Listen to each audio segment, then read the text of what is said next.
কিন্তু আমরা আসলে লাশের যে মুখমণ্ডল এটা স্পিল অফ করা ছিল, ছেলার কারণে আমরা আসলে পাইনি। আর দ্বিতীয় কথা, তার কোনো এনআইডিও ছিল না, যার কারণে যে ফিঙ্গার টিপ দিয়ে যে শনাক্ত করবো এটা পারিনি।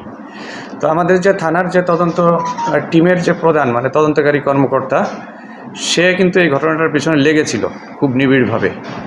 তো এক পর্যায়ে সে লাশ যেহেতু শনাক্ত হচ্ছে না, সে এক পর্যায়ে তার তদন্তটা এই কম্বলটা কোন দিক থেকে আসছে এই দিকে ধাবিত করে, এবং এক পর্যায়ে সে জানতে পারে যে আপনার খাদিজা নাম করে একজন মহিলা আছেন, সেই মহিলার বাসায় এই জাতীয় কম্বল আছে।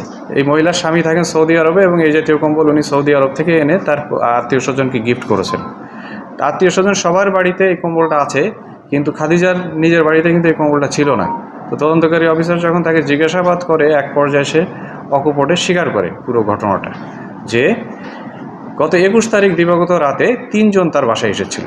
সেটাই যে ভিকটিম যে সিরাজ, এবং এই সিরাজের চাচাতো ভাই বিল্লাল এবং আরও একজন তার বাসায় ছিল।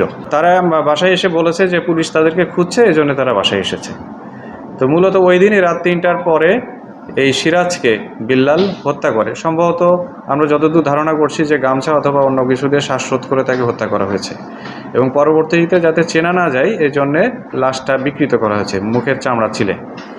এরপরে এরা চিন্তা করেছিল যে লাশটাকে, আচ্ছা যাই হোক, এই তথ্যের উপরে ভিত্তি করে আমরা কিন্তু বিল্লালের বাসায় অপারেশন করি। বিল্লালের পাশে তার বাসায় অপারেশন করে বিল্লালকে গ্রেপ্তার করি। বিল্লাল তখন পুরো ঘটনাটা আমাদের কাছে ডিসক্লোজ করে। বিল্লাল জানায় যে কম্বল মোড়া লাশ সে আসলে নদীতে ফেলতে চেয়েছিল, কিন্তু নদীতে যেহেতু জেলেরা ছিল এই জন্য নদীতে ফেলতে পারেনি। পরবর্তীতে ভুট্টা ক্ষেতের পাশে এবং এই যে রাস্তার এইটার পাশে তারা লাশটা ফেলে যায়।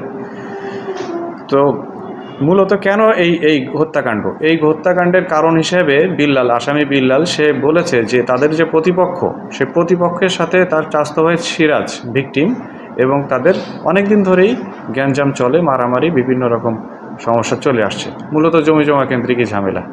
প্রতিপক্ষকে ঘায়েল করার জন্য গত জানুয়ারি মাসের 21 তারিখে তারা সদর থানায় কিন্তু একটা সাজানো অপহরণ মামলা দায়ের করেছে।